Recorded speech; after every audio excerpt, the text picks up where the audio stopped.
Hello, Formula One fans, and welcome back to F1 in Focus. We are the only Formula One podcast where a Dutchie and an Englishman can very much get along in the wonderful world of Formula One. My name is John, I'll be your host today, and of course, we'll talk about the Spain Grand Prix and our predictions, or we look a little bit forward to Canada. Of course, we'll do a blind lap around the track with none other than the man with the best hair in the business. He's smiling and is so looking forward to this assignment. It's none other than James Hazel. How you doing? Oh, quite all right, mate. Good. Championship decided, done and dusted. Let's go. Yeah. That's basically finished. Yeah, I'm not. Well, I was about to say I'm not looking forward to doing the blind lap thing. I kind of am because I like Canada. I think it's a great track. So yeah, we'll talk about that in a moment, though. Yeah, Spain Grand Prix, it's done and dusted. We predicted Red Bull flying there. Yeah. Well, one Red Bull was definitely flying. Yeah. Let's just get that over with. Although I'm a fan, I feel like he's shown that. Well, we said this before. Actually, once the European circuits hits, he might just run away from Perez. I think it's done, right? Yeah, definitely. There's just the only other person that I think can compete against Max is somebody else in a Red Bull, and unfortunately, the other person in a Red Bull is Sergio Perez, and he's not on Max's level. So it could be over in like 8 races, 10 races, 12 races. Either way, Max has won the World Championship this year. I don't think there is any doubt about that. It's just when, and it depends. Perez sometimes goes on these like little runs where he does pretty well and gets like a few results in the bag. And starts believing in himself, though. Yeah, so maybe Perez will win a couple of races. The problem for Perez is that when he wins a race, Max always finishes second. But when Max wins a race, Perez doesn't always finish second. He's had multiple results already this season that you just can't afford to have in a championship battle. So I think we all kind of knew that Perez was not really going to fight for the championship anyway. It would have been nice if he could have put up a little bit of a fight. I mean, even like thinking back to like the Hamilton years, like Bottas. No, I don't think anyone really thought Bottas could beat Hamilton across a season, but he at least kept it interesting. And Perez isn't even doing that for us this season, unfortunately. So, yeah. It is what it is. I do think it's not only the car, though, because although the car is great, terrific even, Max did show everyone. Oh, yeah. It was really pleasing, right? FP1, FP2, FP3, Grand Slam, pole position, well, with a big gap as well, not even finishing his last lap. His last lap was actually going to be slower. The first sector was down. I thought second sector was like second sector was good, but the first sector was down. But then everyone else crossed the line, and he was still in pole, so there was no need to finish the lap. Yeah. So, and getting a fastest lap while actually being told not to do it, and just easy fastest lap as well. So, yeah, not very promising for the rest. Oh, it is promising for Max. He sounded a little bit bored, maybe even, I think. Yeah. And also a little bit confused at times about the track limits thing. He's like, where? Turn 5, though. I mean, when you look at turn 5, there's like nothing to be gained. If you go over the side, it's actually slower.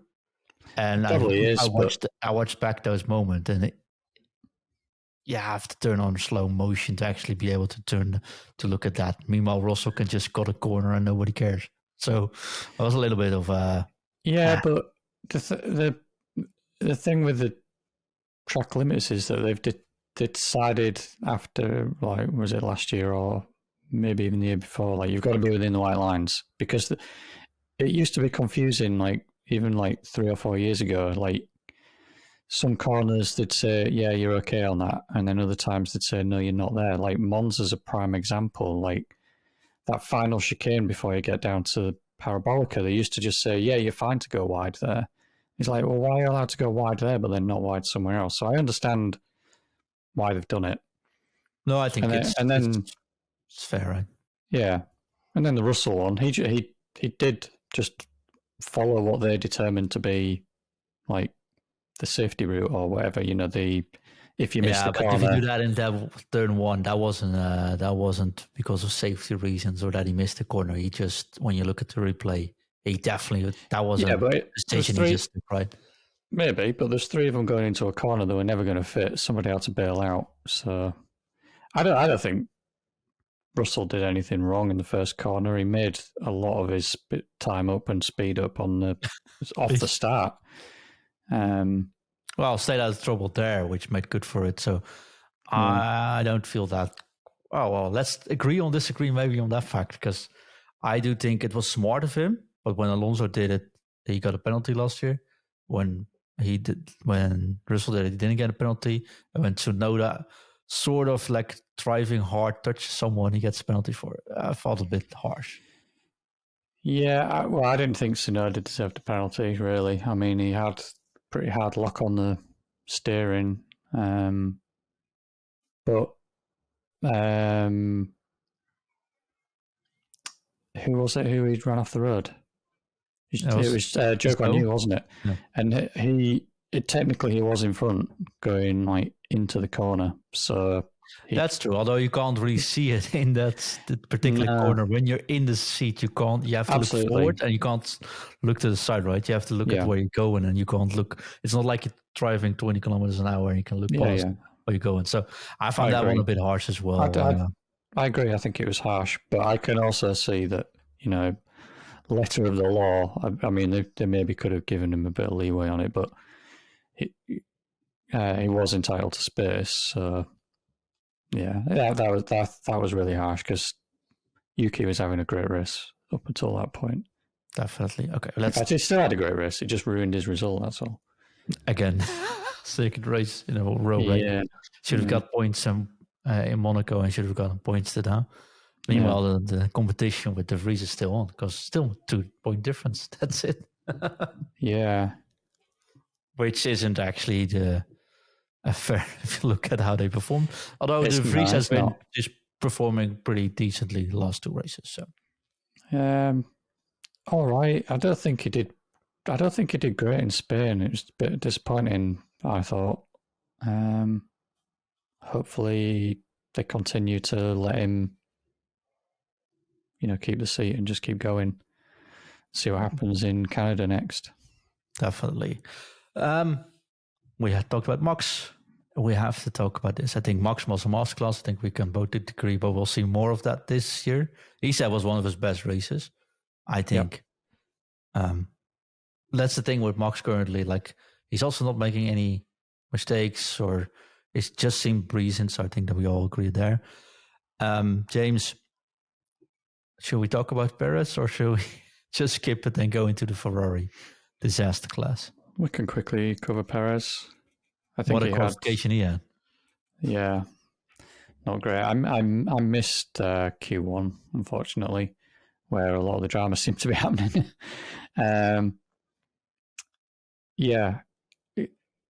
don't understand how he didn't make it through Q2. Russell, I do get, because if you looked at his...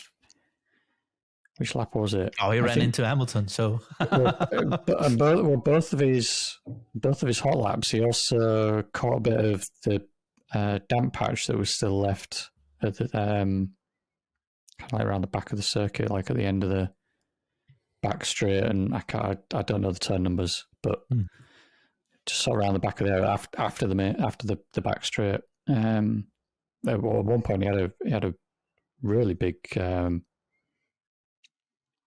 Like oversteer through there. Yeah.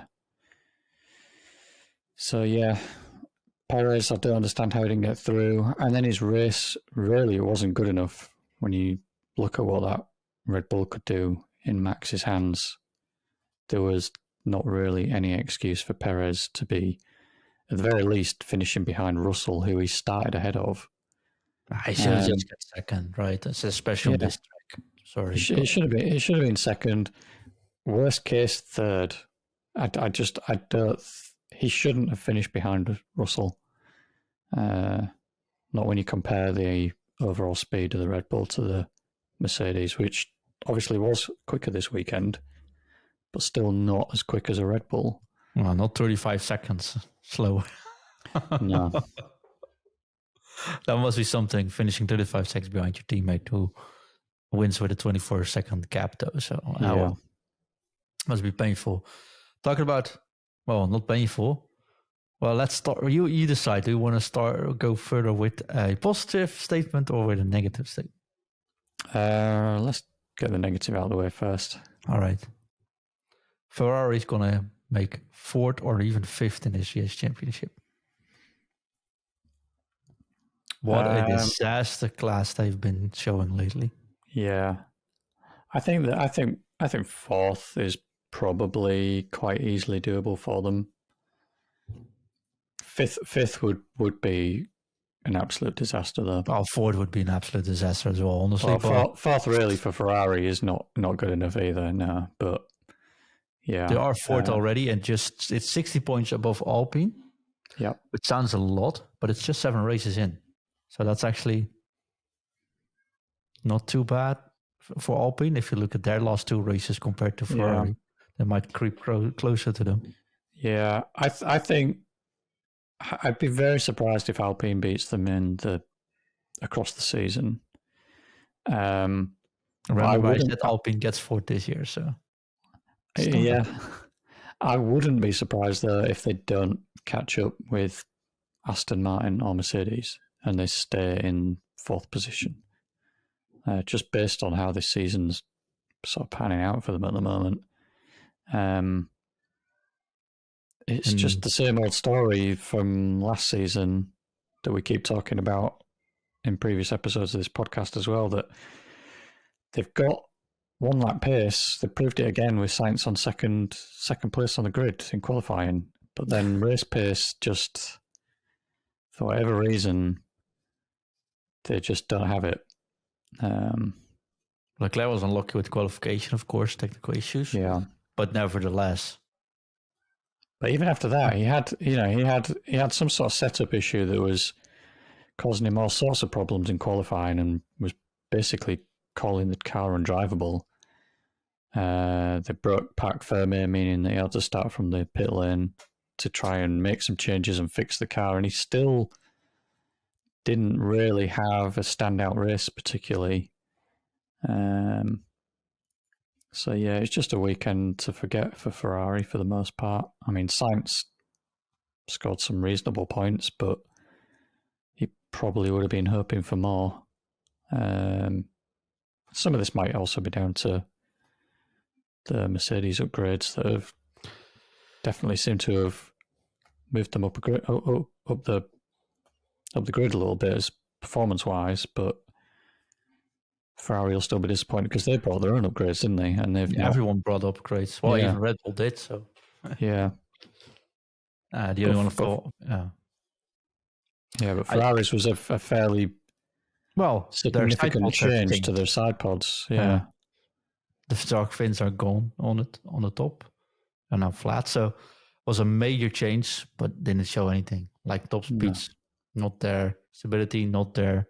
A lot of oversteer in all the cars. It was pretty. I felt a little bit bad, James, because Spain usually is a track, we said this before as well, where it really shows the potential of a car or the big failings in a car, right? Because it's like the perfect test track, honestly. It's got a bit of everything, It doesn't have like slow corners anymore. We'll talk about that in a moment. But like, there's that, and the Ferrari not doing anything in this situation makes me worry for what's coming. I don't want to. I wouldn't want to be Ferrari and looking forward to a Spa. Honestly, that might be really painful. Yeah, or in Austria where your tires just burn away when it's really hot. So Zandvoort as well, probably not going to be good for them either. No, so they might have a couple of issues though. In fact, James, there's a lot of tracks that are not going to be good for them. I was just thinking Silverstone as well. It's like, yeah, everything where you have to if we, lean heavily on one tire, you're done, right? yeah, So if we start thinking about all the circuits, it's probably like more than 50% of the remaining circuits probably don't seem all that great for Ferrari based on what we're seeing at the moment. which horrific. Oh boy. So Ferrari fourth or fifth, but we don't see them getting much higher after this weekend. A little bit of an uptake about the circuit. So I think this is maybe a weird statement. I think the new track layout was actually great. Yeah, I agree. I was hoping it would be. But Yeah. I think we were both reasonably positive about it when we were talking about it last week. The only thing we were 100 a little plus bit, overtakes. yeah, the only thing that was a little bit concerning was that obviously the regulation changes have been making following a little bit more difficult, even compared to last year after the technical directive. So, yeah, a pleasant surprise. Worked very well. Good overtakes, good racing. Cars could follow pretty well. All in all, good change, and they should definitely keep it. Yeah. Yeah. Well, that was a quick discussion. I saw a lot of people finding this race boring. I mean, still same old story. I think the end result on the top was boring, maybe. Yeah, I Although think that's actually, the I just the problem. number one. But the Yeah, racing itself, we saw some great racing. there's some great racing. I think the problem is more. It's not just the result; it's the season in general. It's just the fact that the championship's locked in, and we already know, and we have known probably for a few races already now that Max is going to just cruise. Perez is going to do enough to help Red Bull secure first in the championship. In fact, Perez probably doesn't need to. No, I was thinking that. Max is winning the championship for Red Bull by himself. If you remove Perez's points, Red Bull still leads the Constructors' Championship, I believe. So, that's done and dusted, but that's what the casual fan tunes in to see. So I can understand why some people are saying it's boring. I guess it depends what you're watching for. But yeah, if look further down the field, there was some good passes, there was some good racing, there was some surprise and solid results for drivers that we probably weren't expecting. It was a decent race. Yeah. Oh, definitely decent qualification. Really good race, in my opinion, as well. So let's go keep at it. I am quite enjoying this, honestly. So, James. Yeah. Statement. Positive statement. Mercedes is back. Well, define back. Okay, Because they won't win a they're race not- this year. I'm going to say that though. Yeah, they're not competing for wins. They're not where they want to be, but they definitely looked better than they have done for the majority of last season and for the start of this season. Hamilton in particular had a great race. I mean, Russell had a good race as well, but I just feel like Hamilton, that was like classic Hamilton. He just drove a very clean, solid race, maximised his results, got some overtaking done. Didn't really seem to have any dramas. Just a very typical Hamilton race, really. And Russell as well. Obviously, he had his problems in qualifying, but he had a great recovery drive to finish on the podium. And effectively steal a place from Perez in doing that, because I think that's for a swap this week. Yeah. I don't think he was ever really quite close enough, because Lewis just seemed to be managing that gap. Once he got past Sainz, he just seemed to be managing the gap to whoever was behind him, whether it was Sainz or whether it was Russell. Yeah, just great for Mercedes. It's good to see them improving. The only thing I would say about this statement, yeah, that Mercedes is back. Our commentators over here, Martin Brundle, I'm trying to remember what he said. I can't remember exactly how he worded it, but he basically sort of said like, "Oh, Red Bull have got Mercedes in the mirrors now," and as he said that, you could look at the side of the screen and the timings, and Hamilton was like 12 seconds behind. It showed It's like he's not really in his mirrors, even on the straight. He's not in the mirrors.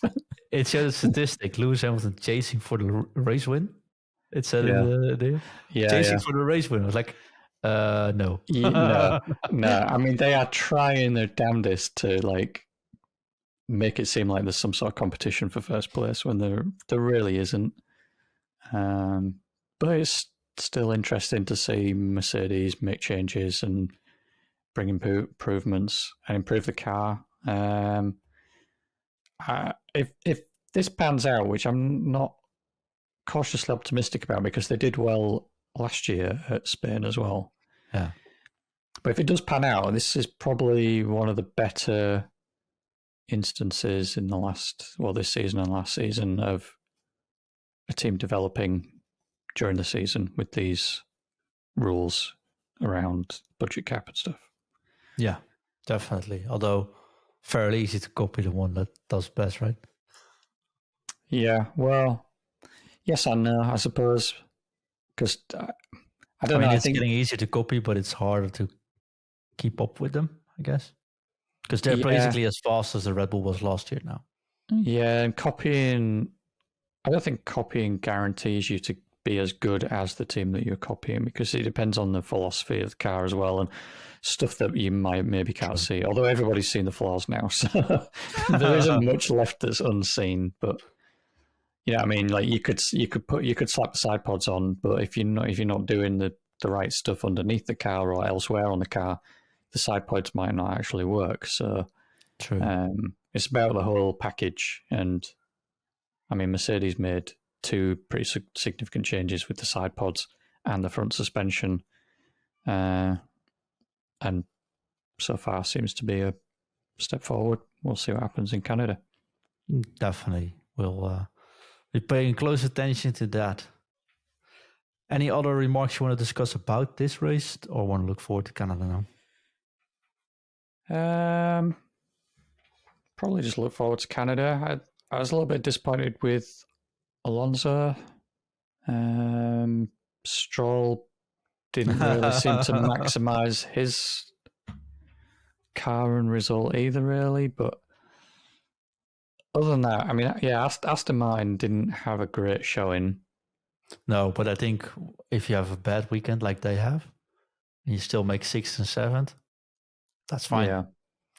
That's definitely fine. So they'll be back. I'm sure of that. And that's what they said, like Alonso said, right? If this is our bad or worst weekend so far, I think there's no reason to actually complain. And I think that's definitely a bar, of course. Yeah. I think the only other thing that was a little bit telling in all of this was when Alonso's gaining on Stroll and then hops on the radio to tell Stroll not to worry. He could have easily got him, honestly, though. Exactly. Like, Alonso, I think this is probably goes back to like people talking about boring, is that Alonso's third in the championship. He's not really that far off Perez, or he wasn't going into this race. And he's not even thinking about that in a race like that. It just doesn't, it's not Alonso. It's like Alonso of old would be like, he'd be passing his teammate and he'd be trying to get as far up the road as he can. He's playing the long game here because I guess so. I think he wants to stay in a team even when he's not a driver anymore, perhaps. I think the paycheck might be decently as well. Yeah. And one thing you want to do then is to make sure you don't get into trouble with this particular teammate, right? Well, that's the problem as well. Stroll being the son of the owner of the team. So you want to stick it. And quite honestly, Fernando knows he might win a race when everything goes their way. Yeah. Right? And he has nothing to fear from him. But honestly, the second place in the championship, it's not there for him anyways. So third, probably even so I think, and this is a 1 point difference as well, right? So it's a little gesture to make and maybe make good for it later on. I don't quite like the way Stroll treated it afterwards, though, saying, "Oh, ask Fernando, ask Fernando." I just driven what I could. Ask Fernando why. I don't know why. Don't ask me that. That was a little bit annoying, honestly, because he didn't overtake him. I think there might actually be more pressure on Stroll now. Yeah, maybe. Yeah. It's the atmosphere in Aston Martin must be a delight to work in, though. I think it must be. Yeah. That's well, they're all very pally and they're all very positive at the moment, even after probably a suboptimal result in Spain. Yeah, I mean, it's not a disaster. You're just after the Mercedes is the Red Bulls and one Ferrari on a bad weekend. Yeah. I think they'd signed for that last year if they knew that was coming. So yeah, absolutely. All right, let's dive into Canada. Before we talk, James, are you ready? I don't know how you want to do this because I could just have. No, you just close your eyes. Okay. Close your eyes because we have this on video. So if you're checking us out, we are also on YouTube, of course. And if you're on Spotify, you can see, just open it as well. You can see James sitting there. And I'll make sure in the edit we'll zoom in on you. So, okay. So we can actually check I can promise you I don't have anything. All I've got is a hair tie in my hand that I've been fiddling with. And on my screen, I've got the Formula One webpage and obviously this.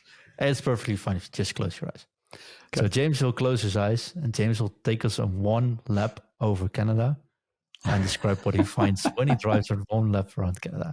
And I'll do the next one, but it is your favorite circuit, right? It's one of my favorites, yeah. I love this one in the Formula One games. So, yeah. I hope you're not expecting me to know like what gear to be in for corners because I don't think I can remember that much. I haven't played a Formula One game in a few years now, other than briefly trying out your sim when I was over there a few weeks ago. I'm a little bit disappointed, but oh well. Yeah. I mean, I could probably guess roughly, I think. I'm just realizing the next one is Austria, so I'll be doing that one blind with gears and everything in it. Okay.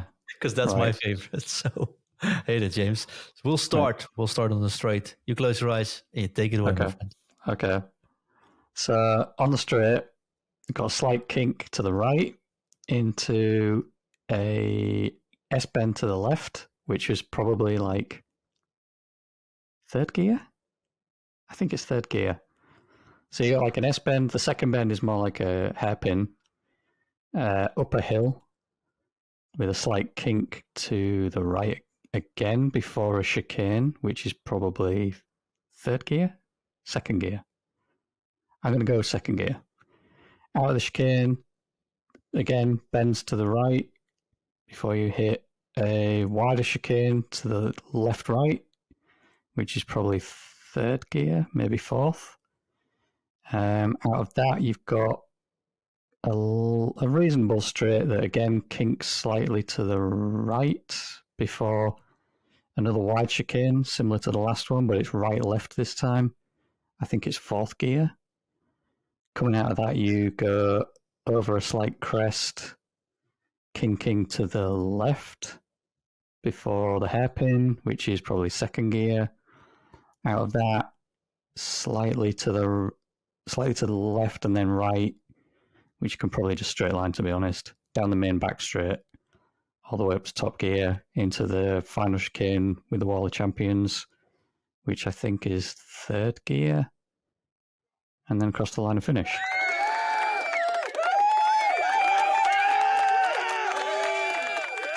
Impressive. Was that detailed enough? I was expecting that you would say, okay, we go into the U-turn in the end. You stay on the left side. You touch a little bit of the curb, but you try to go full speed right away. You sacrifice the corner to go full speed. The exit is most important. But hey, that's what I'm going to try next year. I can't get into that sort of detail. I'm not a race car driver. I play on the games and your sim, but yeah. I was very impressed. I think you totally nailed it. My biggest concern is when I have to do this, my English might be my biggest letdown. You'll be all right. But I'll do it in Dutch and we'll do translation. We'll do subtitles on the YouTube channel. No, I will do it in English. That's all right. Austria is going to be all right. Just a couple of corners though, so that's easy.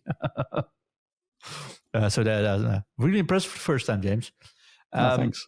We're about to round up those, but what do you expect from Canada? Much different predictions for it?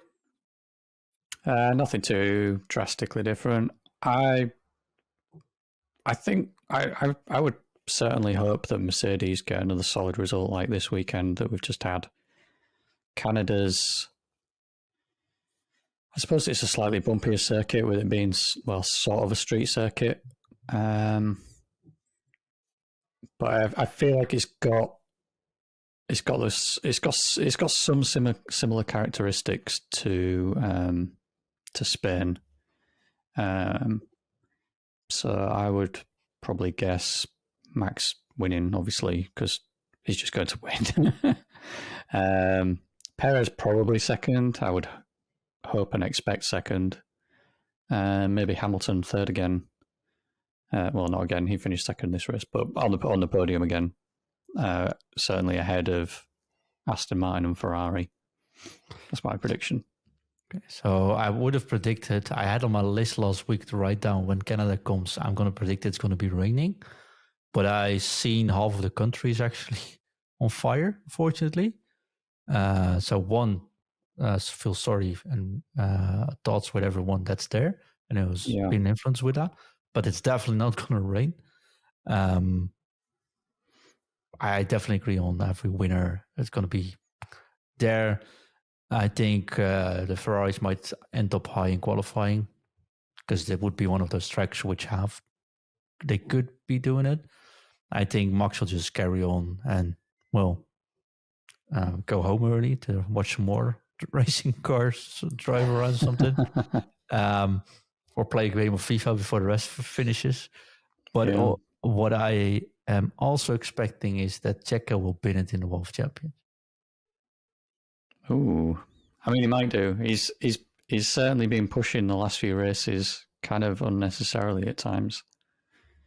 Perez he's just bound to make like one big mistake and totally snap. It's yeah. Perez is snowballing a little bit at the moment. I feel like he needs to go back into the mindset he was in last year or the year before, where it's just like, if I can't beat Max, just finish second. Instead of pushing to try and beat Max when I can't beat Max. That's what it feels like he's doing sometimes. Yeah. And that's why he's having these results that really he can't afford to be having if he wants to even entertain the idea of being a championship fight against Max Verstappen. So, yeah, I think there's a chance of it. If not that, then I'm trying to think how much gravel there is. I mean, maybe that not as much as in Spain. There were like whole boulders in there. Yeah, but another common spot is, I don't know if it's turn 3 or technically turn 4. I don't know the turn numbers very well. But after the chicane, chicane at the end of the start finish straight, that's not really a proper chicane. It ends with a hairpin, and then you go down to the next chicane. There's often accidents there. Yeah, because it's slow and they want to brake late and go to the inside. Yeah, but you actually have to sacrifice that corner to get a good exit through the chicane. Yeah, and it's kind of blind over that crest into the braking zone. So I don't know. Maybe we'll see a mistake there. We've seen quite a few accidents there in the past, so I feel like that's another hot spot for him to get something wrong if he's going to get it wrong. But we'll see. Hopefully he has a positive result. But I'm definitely looking forward to that Canada, though. Yes. I want to see McLaren do well. I'm gutted for Norris, so we didn't cover that. But no, well done, Norris. We'll discuss Norris, I think, next time in more detail. Let's follow him this weekend. But I have to admit, nobody's talking about Piastri. I think we said it last week. Piastri is definitely showing his talent, and although it does I think Norris had a great qualification and let cars, so he takes the max out of it. But last year, he wiped the floor with Daniel Ricciardo in the same car. Piastri's right behind every single time. I'm thoroughly impressed by him. Yeah, he seemed to have like a slightly sketchy start to the season, struggling pace-wise, but he's probably just adapting to Formula One and the car. Certainly the last few races, he's been doing very well. I'm going to applaud him. And I'm going to applaud you, our listeners, because if you're listening to this, give us a 5-star review on Apple Podcast or Spotify. And if you have seen our YouTube channel or a link somewhere posted, give us a thumbs up, give us a follow, because that will really help us. And let us know what you want to see added or gone from the show, because we appreciate the feedback. Of course, we enjoy doing this, but we also like to give out the best we can. So let us know what you think about that. And maybe we get some like F1 in focus blindfolds going for the next time teams goes blindly around the track, or we'll drive a lap on the sim and show that. Let us know and we'll see what we can do. In chat, you can follow live chat sometimes as well when we record. There's a definitely comment that says, I would want new hosts. So not sure if he's joking. Or I think on that note, I'm going to leave it though, James. See you next week, my friend. Yeah, see you next time. Bye-bye.